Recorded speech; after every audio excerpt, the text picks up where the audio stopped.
ప్రభువు ఘనమైన నామమునకు మహిమ కలుగునుగాక. మన ప్రభువును రక్షకుడునునైన యేసుక్రీస్తుల వారి యొక్క ప్రశస్తమైన నామమునకే మహిమ ఘనత ప్రభావములు యుగయుగములకు కలుగునుగాక. సర్వాధికారి అయిన దేవుడు ఆయనకు గొప్ప కనికరమును బట్టి ఈ శ్రేష్టమైన శుభదినాన ఈ రీతిగా ఎన్నో విషయాలు, దేవుని సంగతులు విరివిగా మనము ధ్యానం చేయడానికి, ఒక సందేశము అంటే ఆహారములో ఒక కూర వేసుకొని తినడమేమో, దాదాపు ప్రతి సందేశము రకరకాలైనటువంటి అద్భుతకరమైనటువంటి వంటకాలతో వడ్డించినట్లుగా, మంచి భోజనాన్ని మనము భోంచేస్తున్నట్లుగా ఆత్మీయ ఆహారమును మనము భుజిస్తూ ఉన్నాం. ఇది శారీరక సంబంధమైనది కాదు, ఆత్మ సంబంధమైనది. అందుకే ప్రభుల వారు కూడా అన్నారు, నా శరీరము తిని నా రక్తము పానీయము చేయువాడే నిత్య జీవము గలవాడు, అంత్య దినమున నేను వానిని లేపుదును అన్నాడు. ఆయన శరీరము చాలా విలువైనది, ఆయన రక్తము అత్యంత పవిత్రమైనది, ఆయన నోటి మాటలు మనం భుజించడం చాలా ఉన్నతమైనవి. అలాంటి మాటలు ఓపికతో ఎన్నో వింటున్న దేవుని ప్రియబిడ్డలైన మీ అందరికీ కూడా ప్రభు అయిన యేసుక్రీస్తు పేరిట వందనములు తెలియచేయుచున్నాను. ప్రభునందు ప్రియులారా, ఒక చిన్న విషయాన్ని మనం ధ్యానం చేద్దాం. ఈ సమయమందు మనం ధ్యానం చేయబోతున్న అంశభాగము ఏమిటి అనగా, దేవుడు బాగు చేయునది దేనిని?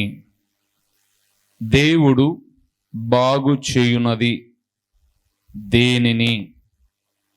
ఈరోజు మనం చూస్తున్న ప్రతి మాటలో బాగు చేయుట, బాగు చేసెను, బాగు చేయును, బాగు చేయును అనే మాటలే మనం చూస్తాం. రండి మూల వాక్యంలోనికి వెళ్దాం. యెషయా గ్రంథం 44వ అధ్యాయము 26వ వచనం చివరి లైన్లో ఆ మాట రాయబడి ఉంది. వచనం అంతా చదువుదాం, తప్పేం కాదు. నేనే నా సేవకుని మాట రూఢిపరచువాడను, నా దూతల ఆలోచన నెరవేర్చువాడను, యెరూషలేము నివాస స్థలమగుననియు, యూదా నగరులను గూర్చి అవి కట్టబడుననియు నేను ఆజ్ఞ ఇచ్చి ఉన్నాను. దాని పాడైన స్థలములను బాగు చేయువాడను నేనే. చాలు, మనం ధ్యానం చేస్తున్న అంశభాగము బాగు చేయువాడను నేనే. చాలా చెప్పాడు. 44వ అధ్యాయములో ఆయన అద్భుతకరమైన విషయాలు మాట్లాడుతూ వస్తాడు. నీవే నా దేవుడవు, నన్ను రక్షించుమని నేను ప్రార్థిస్తున్నాను అని 17లో, యాకోబు, ఇశ్రాయేలు వీటిని జ్ఞాపకం చేసుకో, నీవు నా సేవకుడవు, నేను నిన్ను నిర్మించాను అని 21వ వచనంలో, 24వ వచనంలో యెహోవానగు నేనే సమస్తము జరిగించువాడను అని, 25వ వచనములో గర్వముతో ప్రగల్భాలు పలికే ప్రవచనాలను నేను వ్యర్థము చేస్తాను, సోదెగాండ్లను వెర్రివారినిగా చేస్తాను, విద్య ఉంది అని జ్ఞానముతో వెర్రవీగే వారిని అవిద్యగా చేస్తాను, కానీ నా సేవకుని మాటను నేను రూఢిపరిచి నేను పాడైన స్థలములను ఏం చేస్తాను? బాగు చేస్తాను అన్నాడు. బైకు పాడైతే బైక్ మెకానిక్ దగ్గరికి వెళ్తాం, కారు మెకానిక్ దగ్గరికి పోం. బైక్ మెకానిక్ దగ్గరికి వెళ్ళి నా బైకు ఎందుకో స్టార్ట్ అవ్వలేదు, లేదా నా బైక్ ఎందుకో స్పీడ్గా వెళ్ళట్లేదు, లేదా నా బైక్ ఎందుకో మైలేజ్ ఇవ్వట్లేదు, ఈ కంప్లైంట్లన్నీ బైక్ మెకానిక్ దగ్గరికి వెళ్ళి చెప్తాం. ఆయన బాగు చేస్తాడు కాబట్టి. ఆరోగ్యము పాడైతే వైద్యుల దగ్గరికి వెళ్తాం. ఏంటోనండి, 2 రోజుల నుంచి నిద్ర సరిగా రావట్లేదు, ఆకలి లేదు, ఎన్నో కారణాలు చెప్తాం, బలహీనత ఏదో చెప్తాం. బ్రతుకు పాడైతే ఈ భూప్రపంచంలో బాగు చేయగలిగిన వైద్యుడు కానీ, బాగు చేయగలిగిన నైపుణ్యత కలిగిన వారు కానీ ఎవ్వరు లేరు ప్రియులారా. అందుకే బైబిల్ గ్రంథం చలవిస్తున్న మాట ప్రవక్త అయిన యెషయా అంటున్నాడు, పాడైన స్థలములు అన్నాడు. ఆ స్థలములో అనే పదములో పాడైన వారిని అందరినీ నేను బాగు చేయువాడను. దేవుడు బాగు చేయువాడు ప్రియులారా. దేవుడు కట్టువాడు, పడగొట్టువాడు కాదు. దేవుడు ఐక్యపరచువాడు, చెదరగొట్టువాడు కాదు. దేవుడు బలపరచువాడు, బలహీనపరచువాడు కాదు. ఆయనలో ఉన్న క్వాలిటీస్ అంటే గుణగణాలన్నీ కూడా చాలా గొప్పవి. ఆయన కట్టువాడు, ఆయన బాగు చేయువాడు.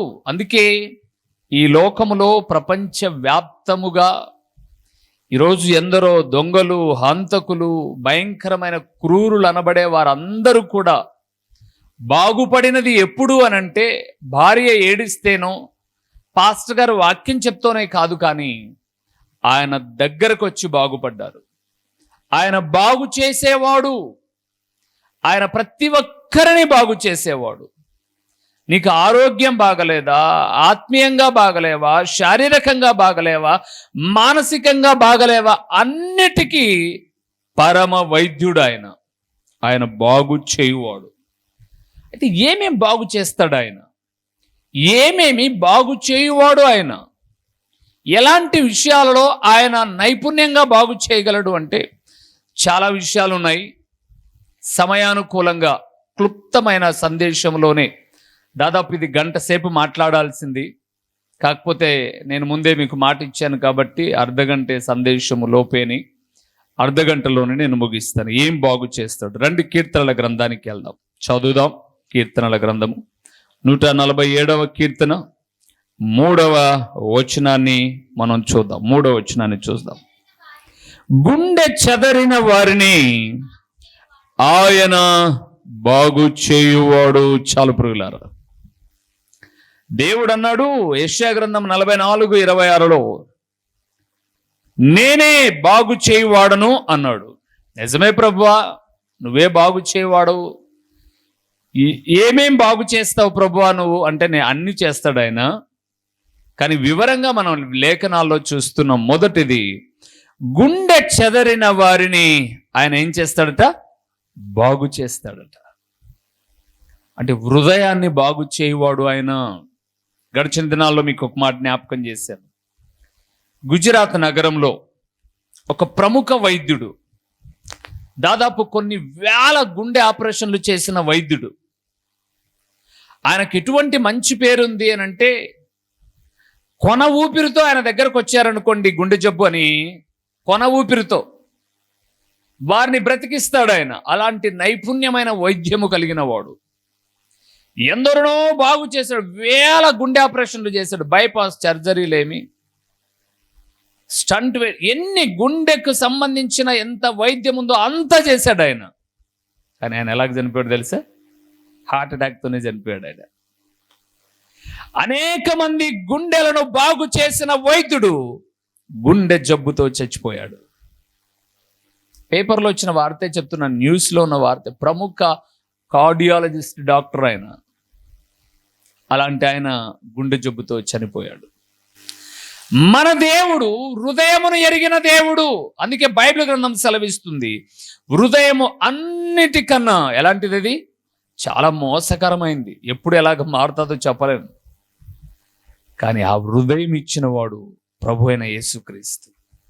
అందుకే బైబిల్ గ్రంథంలో మనం చూస్తే ప్రభువు కూడా మనల్ని ఏమడిగాడు అని ప్రకటన గ్రంథం 3వ అధ్యాయం 19-20 వచనాలకు వెళ్తే అక్కడ రాయబడి ఉంది, ఇదిగో నేను హృదయం అనే తలుపు నొద్ద నిలుచుండి తట్టుచున్నాను. ఎవడైతే నా స్వరము వింటాడో నేను అతనితో ఉండడానికి లోపలికి వస్తాను. కాబట్టి ఇప్పుడు నాకేం కావాలి? హృదయం కావాలి. ఆ హృదయాన్ని బాగు చేసేవాడు ప్రియులారా. విరిగిపోయిన ఎముకలు కట్టడానికి డాక్టర్లు ఉన్నారు. ఎముకలు పని చేయకపోతే రకరకాలైన పరికరాలు వచ్చాయి ఇప్పుడు. కానీ హృదయాన్ని బాగు చేసే డాక్టర్ ఎవరు లేరు. హృదయపు స్థితి తెలుసుకోగలిగిన వైద్యుడు ఎవరు లేరు ప్రపంచములో. అది ఆయన ఒక్కడే బాగు చేయగలిగిన వాడు. చూస్తారన్నమాట. 34వ కీర్తనకు వద్దాం ఒకసారి. 34వ కీర్తన చాలా చక్కటి మాట. కీర్తనాకారుడితో దేవుడు మాట్లాడతాడు. 34వ కీర్తన 18వ వచనాన్ని మనం చూద్దాం ప్రియులారా. 18వ వచనాన్ని మనం చూద్దాం. విరిగిన హృదయము గల వారికి యెహోవా ఆసన్నుడు, నలిగిన మనస్సు గలవారిని ఆయన ఎప్పుడు ఇరిగిపోతుంది? పక్కనున్న స్నేహితురాలేను, మన వాళ్ళేలేను, మన విషయాలన్నీ చెప్పుకున్నాం. నేను ఎలాంటి బాధ గుండా వెళ్తున్నాను, ఇబ్బంది గుండా వెళ్తున్నాను, కొన్ని ఎదుర్కొంటున్నాను, ఏవో చెప్పుకున్నాం మన బాధలు. మనం చెప్పుకున్నాం నమ్మి. ఇప్పుడు ఈ వ్యక్తి 10 మందిలో ఆ మాటలను చెప్పేసి మనల్ని నవ్వులు పాలు చేసినప్పుడు అప్పుడు ఇరిగిపోయేది ఏంటో తెలుసా? హృదయమే. ఎంత నమ్మాను నేను ఈ అమ్మాయిని, ఎంత నమ్మాను ఈ సహోదరుణ్ణి. 10 మందిలో అవకాశాన్ని చేజిక్కించుకొని మాట్లాడి ఆ హృదయాన్ని విరిచేసింది, గాయం చేసింది.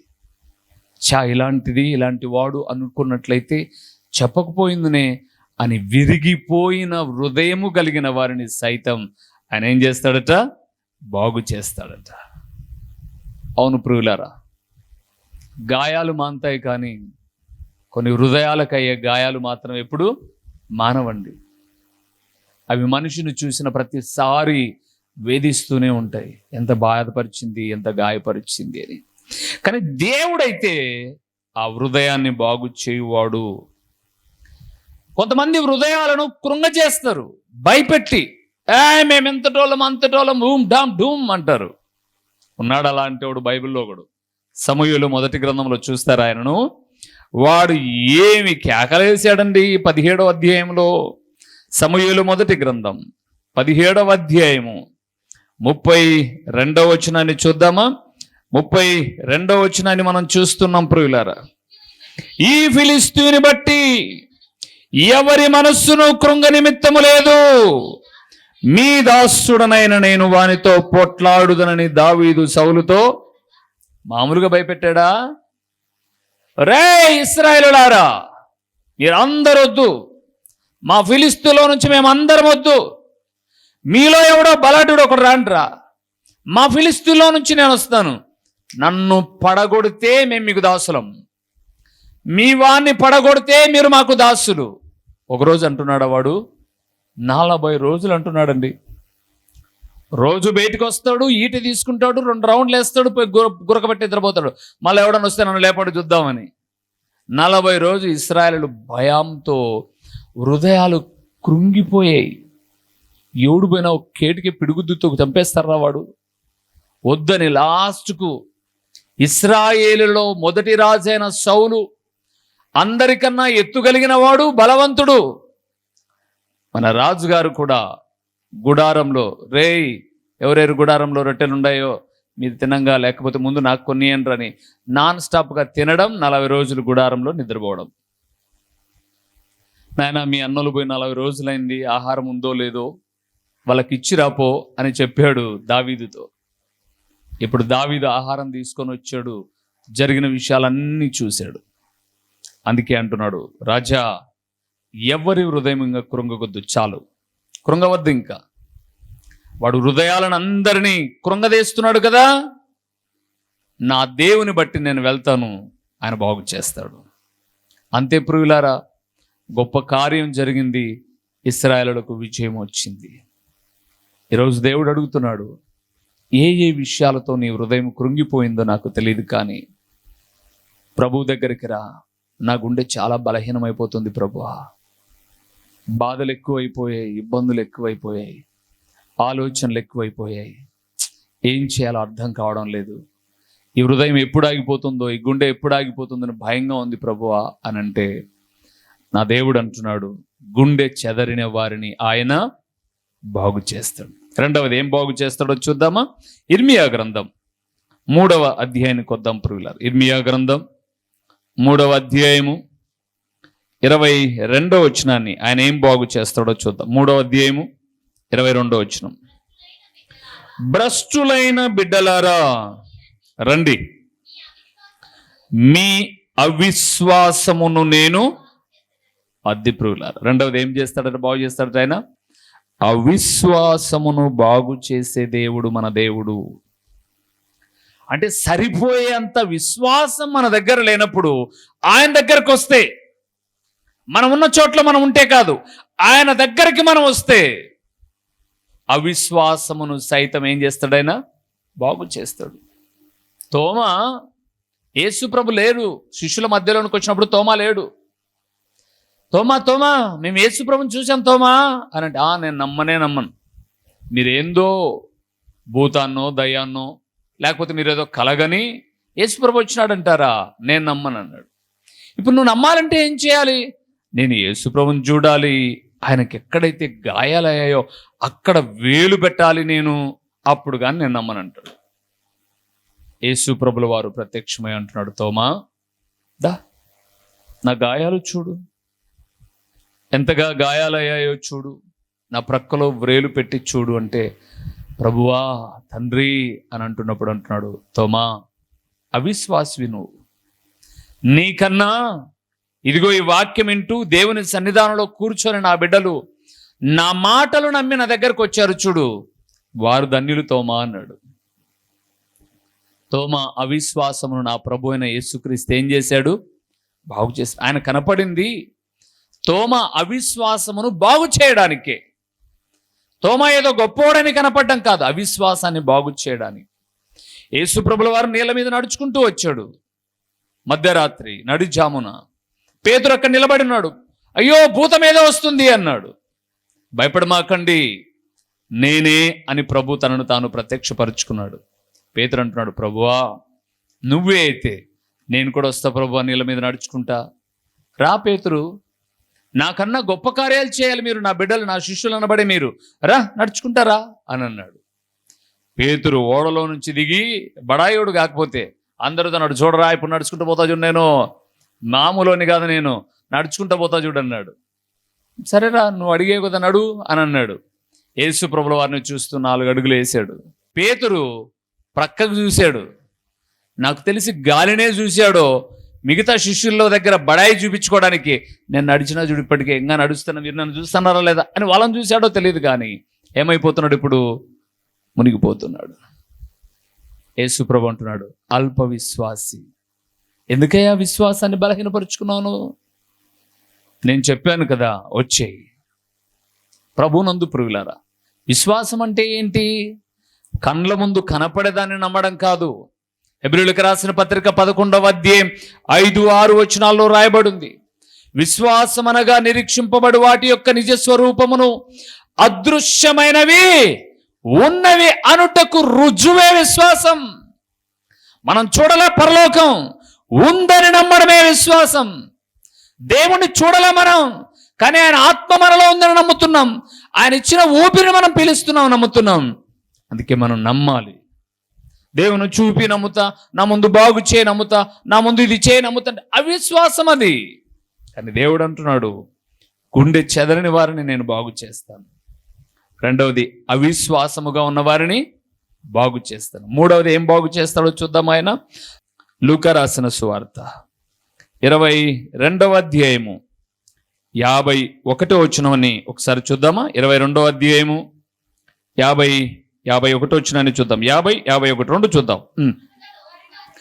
అంతలో వారిలో ఒకడు ప్రధాన యాజకుని దాసుని కొట్టి వాని కుడి చెవి తెగ నరికెను. అయితే యేసు ఈ మట్టుకు తాళుడని చెప్పి వాని చెవి ముట్టి ఏం చేశాను? బాగు చేశాను. మరికొన్ని పత్రికల్లో మత్తయి, మార్కు గారిని మనం చూస్తున్నప్పుడు పేతురు వరలోని కత్తి తీసి ఏమి నరికెను రాయబడింది? చెవి నరికెను అని రాయబడింది. చాలా మంది బైబిల్ కామెంటరీస్ చెప్పిన మాట ఏంటంటే, పేతురు గారు పీకను ఎందుకు నరకలా, పేతురు గారు పొట్టలో ఎందుకు పొడవలా అని ఆలోచన చేశారు. తర్వాత తెలుసుకున్న విషయం ఏంటంటే, పేతురు సేవలోనికి రాకముందుగా ఏ పని చేసేవాడు? చేపలు పట్టేవాడు. చేపలు పట్టేవాడు పైన పొట్టంతా చివరిగానే ఫస్ట్ నరికేదాడు తోకలు, ఈకలే, చెవులు అవే అన్ని తోకలే. ఆ సైడ్ ఏమేమైతే ఉన్నాయి అయ్యే నరికేదోడు. సైడ్ అన్నీ అయిపోయేంత వరకు నీకు చేప కొట్టియాడు. చూడండి, మనవాడు సేవలోకి వచ్చిన చేపల బుద్ధి పోనిచ్చుకోవాలి. అందుకే చెవులు నరుకు ముందు, లేకపోతే ఎక్కడ పీక గుచ్చొచ్చు కదండి. చెవువే కొట్టాడు కరెక్ట్గా, అంటే అంత షార్ప్గా ఉన్నాడు అనమాట. కానీ దేవుడు అంటున్నాడు, నీ కత్తిని ఒరలో పెట్టేయి అని చెప్పి చెవిని బాగు చేశాడు. ఏంటి చెవిని బాగు చేయడం? తిమోతికి రాసిన పత్రిక ఒక్కసారి చూద్దామా ఏంటో బాగు చేయడం. తిమోతికి రాసిన 2వ పత్రిక 4వ అధ్యాయము ఒకసారి రండి. 3వ వచనాన్ని మనం చూద్దాం ప్రియులారా. 3వ వచనాన్ని మనం చూద్దాం.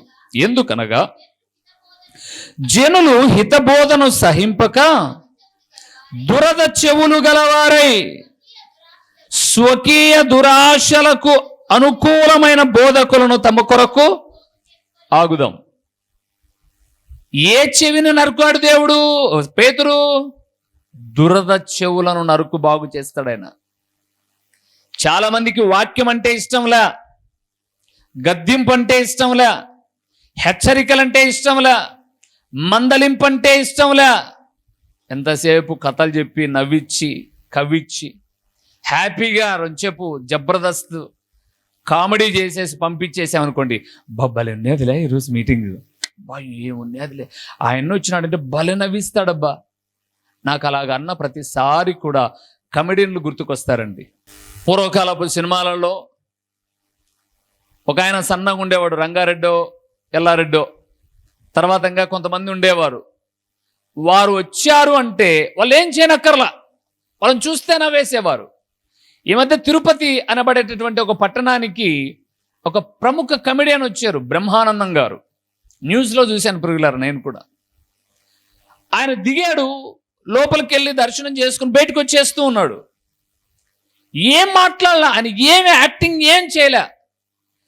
ఆయనను సెల్ఫీ అడుగుతున్నారు అందరూ, ఆయన ప్రక్కన నిలబడుతుంటే నవ్వేస్తున్నారు. కొంతమంది మొఖాలు చూస్తే ఏమొస్తాయి? నవ్వులే. ఈరోజు సేవకుడు అంటే పేరు పెట్టి పిలిపించుకుంటున్నారండి. పలానా ఆయన పిలిపియండి, ఆయన వస్తే అబ్బా నగి నగి నగి నగి నగలాక సచ్చినాం మీటింగ్లో, నగలాక సచ్చిందంటే. ఇక దేవుడు అంటున్నాడు, అలాంటి దురద చెవులన్నిటిని ఏం చేస్తాడు? ఆయన బాగు చేస్తాడు దేవుడు. అందుకే అక్కడ మీరు చూసారో లేదో ఆ మాట చాలా చక్కగా రాయబడింది. హితబోధను సహింపక అని కిందకు ఒక మాట రాయబడింది పుట్నోట్లో. ఆరోగ్యకరమైన బోధ. ప్రభునందు ప్రియులారా, శ్రేష్టమైన బోధను సహించని వారిని ఆయన బాగు చేసేవాడు. దేవుని బోధ కావాలని ఎన్నేళ్ళు గడిచినా ఆ తప్పిపోయిన కుమారుడు, ఆ చెట్టు మీద నుంచి దిగినటువంటి జక్కయ్య, ఆ ఇంట్లోని పాపాత్మరాలు, పెళ్ళి అంటానంటే 6 బాతల్లో ఆనుబారంలో రాతి నీళ్లు, వెనకమ్మడితే కొబ్బరి నీళ్లు, ద్రాక్షాన్ని, ఇవి తప్పితే అలా జీవితాల్లో వాక్యాలు రావుగా. ఎన్ని రెండులో వాళ్ళకు మళ్ళా ముందు పేరుకు ముందు ఎన్ని రెండులో, 22, 32, 42 అన్ని రెండులే.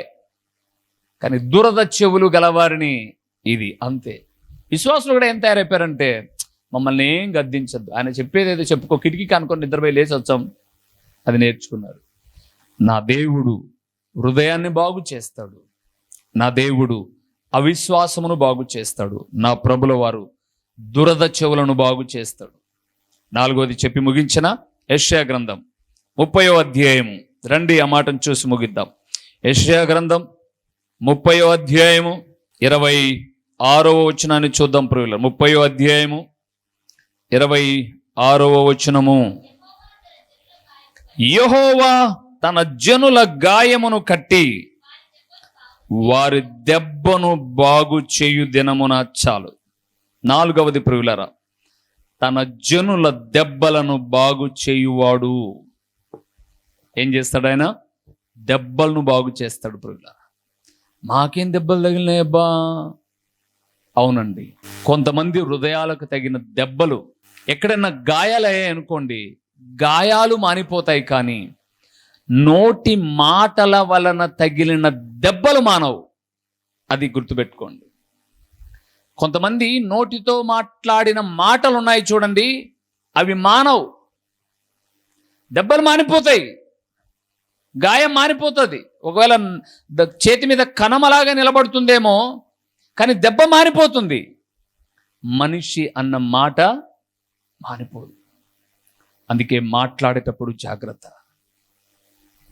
కోపం వచ్చిందని, ఆవేశం వచ్చిందని ఎంత మాట పడితే అంత మాట, ఎంత మాట పడితే అంత మాట, పెద్ద చిన్న లేకుండా, వయసు తారతమ్యం లేకుండా, అన్యాయంగా నిష్కారణంగా ఎవరిని మాట్లాడకూడదండి. కొంతమంది శపిస్తుంటారు, వాని కుటుంబం ఇదైపోను అదైపోను అని. తప్పు. వాడు తప్పు చేస్తున్నాడా? నీ కొడుకు వయసా, తమ్ముడు వయసా, లేదా చిన్నవాడా? పిలిచి చంపకి పాడనుకోటి. ఏంట్రా ఇది? తప్పు కదా. భార్యని ఇలాగా చూసుకునేది, తల్లిని ఇలాగా కొట్టు ఒకేటు. మా వారే కొట్టేర్లేని నిష్కారణంగా శపించేటటువంటి మాటలు ఉంటాయి చూడండి, అవి అంత తొందరగా బాగుపడవు, మానిపోవు. కానీ నా దేవుడు అంటున్నాడు, అది కూడా బాగు చేస్తాడు. ఎలాగో తెలుసా? చివరిగా మార్కు సువార్త 7వ అధ్యాయము 37వ వచనాన్ని చదువుకొని ముగిద్దాం. టైం అయిపోయింది కదండి. 7వ అధ్యాయము 37వ వచనం. మార్కు రాసిన సువార్త 7వ అధ్యాయము 37వ వచనము. ఈయన 37వ వచనం, ఈయన సమస్తమును బాగుగా చేసి ఉన్నాడు. ఎవరైనా?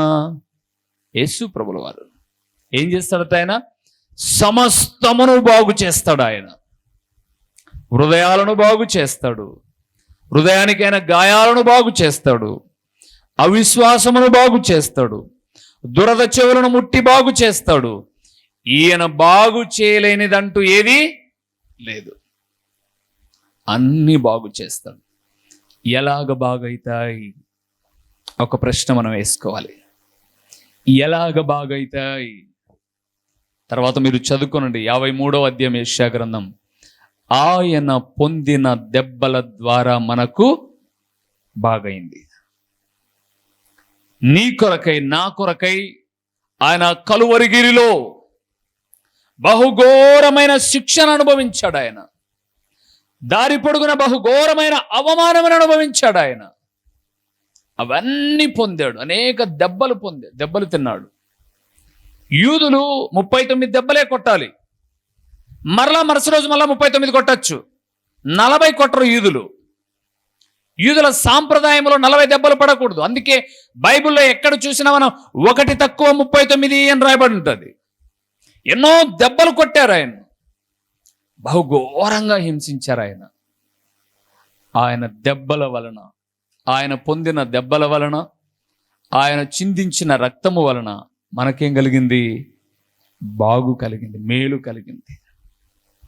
ఆయన బాగు చేయవాడు. ప్రియులారా, నువ్వు ఈరోజు బాగలేవా? బాగలేనన్నా, మనసు బాగలేదు అని కొంతమంది అంటారు. బాగున్నావంటే మనసు కష్టంగా ఉంది అంటారు. గుడ్, నువ్వు యథార్థంగానే ఒప్పుకున్నావు, నీకు ఫలాంది బాగలేదని, మనసు బాగలేదన్నావు. ఎందుకో ఈరోజు మనసులో గాబరాగా ఉండిపోయింది అన్నావు, ఆందోళనకరంగా ఉంది అన్నావు, భయాందోళనకరంగా ఉంది అన్నావు, తినాలనిపించలేదన్నావు, ఏదో తెలియనటువంటి ఒక భయం ఆవరించింది. బాగు చేయి, దేవుని దగ్గరికి రా. బాగలేకపోతే నాకేమో అయిపోయిందని హాస్పిటల్కి ఎందుకు పరిగెత్తడం? బాగు చేయగలిగిన దేవుని దగ్గరికి రా. ప్రభువా, ఎందుకో తెలియదయా, మనసులో ఒక ఆందోళన, ఏదో భయం వెంటాడుతుంది, ఏదో చెప్పుకోలేంది. ఒక్క నిమిషం దేవుని సన్నిధానానికి వచ్చి నీళ్ళలో ఉంచి, లేదన్నా నాకు అంత తీరిక కూడా లేదన్నా, మనసు చాలా ఆవేదనకరంగా ఉందన్నా, నీ ఉన్న స్థలములోనే, అది ఆఫీసా, పని చేసే చోట, లేదా ఇళ్ళ, 10 మందిలో నువ్వు ఆరడపడుకోకుండా ఒక ఆడబిడ్డగా, ఒక మగబిడ్డగా ఒక బాత్రూంలోకి వెళ్ళిపోతావా? అక్కడ నీళ్ళలో ఉంచి. ఎందరో గొప్ప గొప్ప భక్తులు సైతం ప్రార్థించే అవకాశం లేకపోతే బాత్రూమ్కు రోజుకు 4 మాటలు వెళ్ళినట్టుగా వెళ్ళి 10 నిమిషాలు కూర్చొని ప్రార్థన చేసుకొని వచ్చిన తల్లులు చాలామంది ఉన్నారు. తప్పేం కాదు. నువ్వు ఉన్న స్థలములో ప్రభు ఎదుట శరము వంచితే ఆయన నిన్నేం చేస్తాడు? బాగు చేస్తాడు. తలలో ఉంచుదామా? లేచి నిలబడదాం. దేవా, మమ్మల్ని బాగు చేయడానికే నువ్వు గాయపరచబడ్డావు ఆ కలువరిగిరిలో. నా కొరకే మరణించావు, నా కొరకే తిరిగి లేచావు, నా కొరకే మరలా రాబోతూ ఉన్నావు. నేను నమ్ముతూ ఉన్నాను. నన్ను బాగు చేయి ప్రభువా. నా కుటుంబాన్ని బాగు చేయి, నా భర్తను బాగు చేయి, నా భార్యను బాగు చేయి, నా పిల్లలను బాగు చేయి, నా ఆత్మీయ స్థితిని బాగు చేయి, నా అవిశ్వాసమును బాగు చేయి, నా హృదయాన్ని బాగు చేయని అడుగుదాం. ఆయన సమస్తమును బాగుగా చేసే దేవుడు. ప్రార్థన చేద్దాం. ఓ ప్రేమ స్వరూపి, కరుణా సంపన్నుడా, మీ ఘనమైన నామమునకు స్తోత్రములు చెల్లిస్తూ ఉన్నాము నాయనా. బాగు చేసే దేవుడవు నాయనా, నువ్వు మా హృదయపు స్థితిని బాగు చేస్తాను అని నాయన, మా అవిశ్వాసమును బాగు చేస్తాను అని, హితబోధను సహించని దురద చెవులను బాగు చేస్తాను అని, నోటి మాటల చేత కలిగే దెబ్బలు మమ్మల్ని బాగు చేస్తానన్నావు.